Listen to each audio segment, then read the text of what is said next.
Welcome to the Clay Studio in Philadelphia. I'm Jennifer Zwilling. I'm the curator and director of artistic programs here. The Clay Studio was founded in 1974 by 5 artists who wanted shared studio space and to find community in clay. The old studio was good to us for many years, obviously.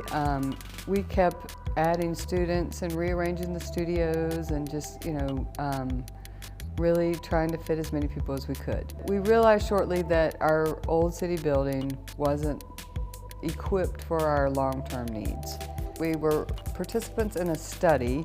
It helped us realize that people would continue to spend money with you if they had meaningful experiences. And we just decided that we needed to find a new home, so then it was really about the neighborhood. What neighborhood did we want to be in? We were at a building and business committee meeting one day, and I said, has anyone asked the Crane Arts building about the parking lot across the street? I'm pretty sure they own that lot. The owners of the Crane building held the lot and said, we would love to have the Clay Studio in this neighborhood.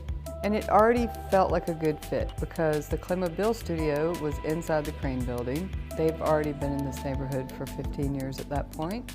We had no assumptions that anyone needed us here. We just wanted to be here, and we wanted the neighbors to want us to be here. Now, fast forward, we have recently moved into our new building. In April 2022, we took over this beautiful space.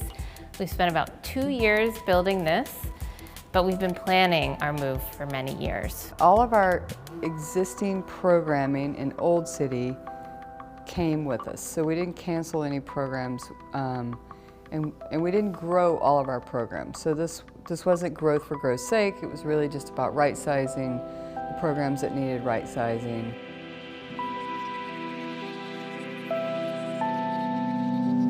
So as you move to the space, you'll see a couple things that are different from our old building. The community events pavilion downstairs, it acts as parking and a place for the Claymobil vans, and it can also act as a covered events pavilion. Right now I'm standing in the Jill Bonovitz Gallery, and this is the Making Place Matter exhibition, which really celebrates clay as a metaphor to talk about the importance of place in cultural identity and our sense of community. So what we did was we actually created some programs that would invite community members from our new neighborhood, South Kensington, along with our continuing community, which has been with us down in Old City for almost 50 years. So we had a Making Place Matter council specifically for this exhibition to help us think about ways to make the gallery more welcoming. So you might see some benches when you're in the gallery visiting us. Those are intended to make sure that when people walk in, they know that they're supposed to come and sit down and think and rest and commune with the art. We want everyone to have a meaningful experience when they walk into the door. So I'm really excited to be able to present art in a much more gracious gallery than we had in our old space. We loved our old city building. It served us well. It was very romantic and quaint, but this building is really purpose-built.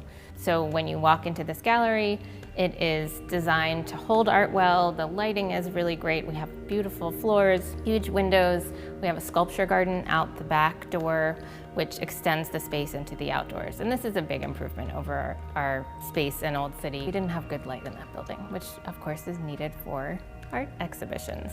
In addition to these gracious spaces we have in our gallery, our shop is also larger than it was in the old building. Our famous cup wall is even bigger than it was before. We are representing artists.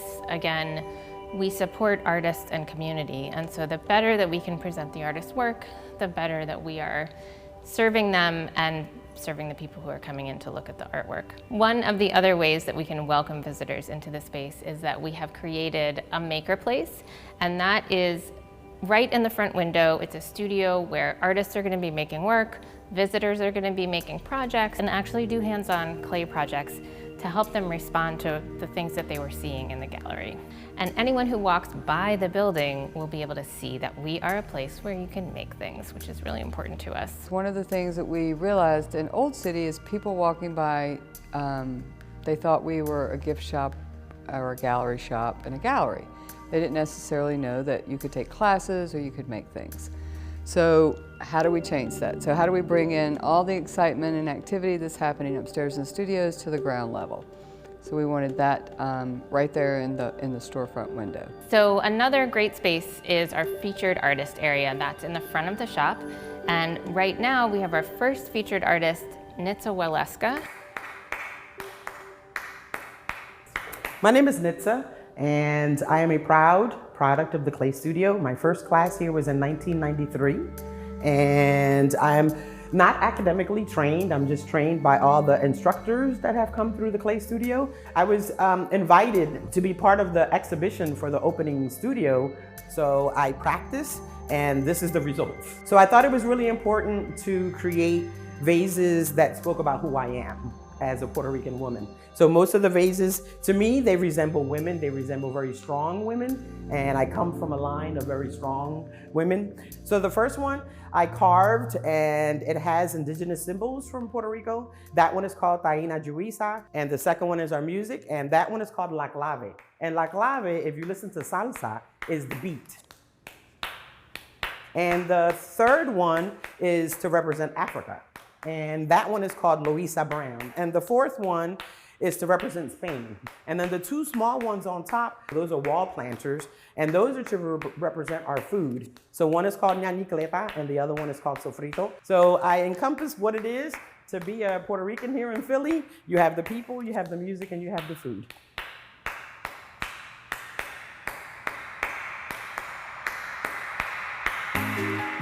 Our Claymobile studio is inside this building, so that's one of the many ways that we're able to reach our mission. And again, our mission, boiled down, is to serve artists and to serve community. I am a neighbor of this community. I live just 6-minute walk from here. I help run their Claymobile program, and our Claymobile program, we have 2 vans.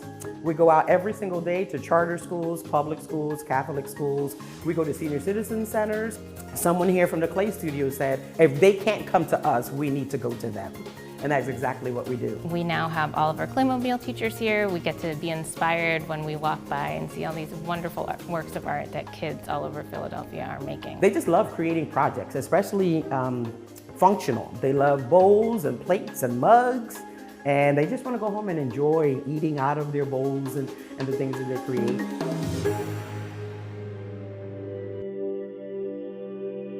The second floor is our school, so that is where you will see most of the growth happen in the classrooms. In the classroom, not only the classroom sizes, but the number of classrooms. We are standing on the school floor at the Clay Studio, and this is one of 6 classrooms. We have a lot more classroom space in this new building. We have 4 terms every year, and we serve students who are from beginner level all the way up to professional. We have amazing teachers in our school. Many of the resident artists at the Clay Studio teach here, as well as professional artists from all over Philadelphia. We're really excited to be able to offer a lot more opportunities for people to learn how to work with clay. We have increased our capacity. Our highest number of students during a term at the old building was about 320. And now with all of these beautiful cubbies that you see behind me, we have about 550. So we've really increased our capacity, and every single student will get one of these to use as their storage spot. We're really excited to welcome students back into our classrooms. We tried to not duplicate spaces, so in our old building we had floors of the building really segregated, was segregated by program almost. So here we wanted to sort of break down those barriers, and we wanted people to really move throughout the building. Trying to create spaces for people to interact and come together. And then the other smart thing I believe we did in the school was to pull all the things needed to create, all that other stuff that's in the classroom, pull it out of the classroom and put it in the hallway. So it does a couple things. It's actually more economical to have less sinks and everything be in the hallway. It gives you more room in the classroom. So it really sort of opens up the classroom for less clutter, more sort of quiet space. The hallway then becomes another place for people to be able to interact, have conversations.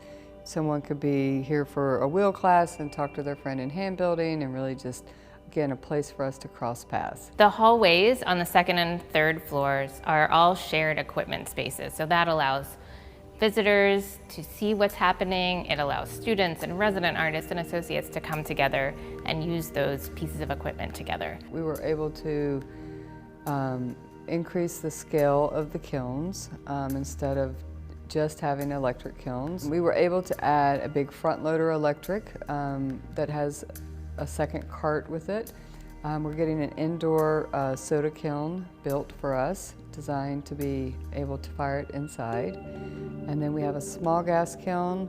And then we're getting 2 smart kilns that are made for industry, and they are able to fast fire in a very short amount of time. They're also computerized gas kilns, so once you figure out your program, you can recall that program and then recreate that firing result. And then we didn't have a plaster area before, so now we have like a plaster prototyping room where we're able to work in plaster and then do some slip casting. And then we ordered finally a digital 3D printer that will print out your design for you in slip, like liquid clay. So as we all know, glazing is an important part of the ceramic process, and so it was really important for us to be able to create this chemical lab that we have here that has state-of-the-art ventilation and extraction to have proper changeover of air and make sure all of our artists are safe while they're mixing glazes.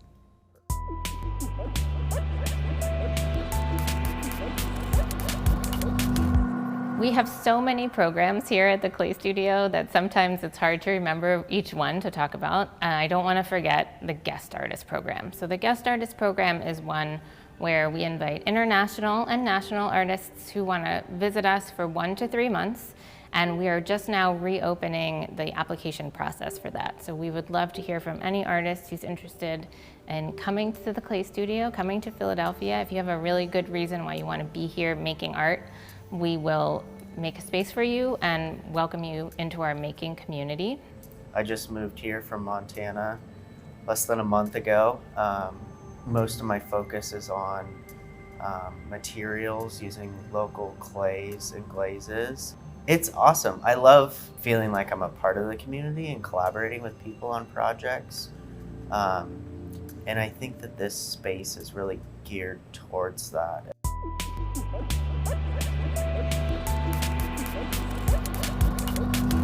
In our other building, we also didn't have a place to come together for a lecture or a talk or have a meal together. When you go up to the 4th floor, we have a lunchroom where anyone in the building can go eat lunch. We have a gracious roof deck that has beautiful views and is really an inspiring spot for people to eat lunch together and just have some quiet contemplative moments before they go back downstairs and make their great works of art. On the 4th floor of the building, for the first time in our 48-year history, we were able to show off our permanent collection. So before there was no space for these objects, and now, as you can see, they're on display. Again, it's just another place for people to be able to look around and be inspired by the history of the Clay Studio and all the artists that have come through. What I'm excited about is on the 4th floor, we're going to offer after-school programming. For a variety of reasons, we struggled with kids programming. This is not the case with this neighborhood. So our plans in the fall are to launch our first after-school program. They can just walk to us, and we're going to be here for them with our doors open. This was a long process, so we had a lot of time to think about every sort of detail and how we wanted, our own experience to be as a staff, but how we wanted other people to experience the building when they came in, and then how we create these sort of special moments for people to cross paths. Of course I'm excited. I'm excited for the future of the Clay Studio, what the next 50 years looks like, all the artists that get to come in and experience the building, all the non-artists that get to come in and experience the building. We're excited to be in the neighborhood and excited to see what's next. We're so excited for the whole ceramic arts community to come here to the Clay Studio and see our beautiful new building. It's taken a lot of work, a lot of encouragement from the community, tons of support from all of our wonderful friends. But here we are, we're open, we have lots of room, we are free and open to the public every day. And when you come to visit us at the Clay Studio, you're going to find a vibrant arts community around us with lots of great places to eat and other galleries to see. So come on out and visit us.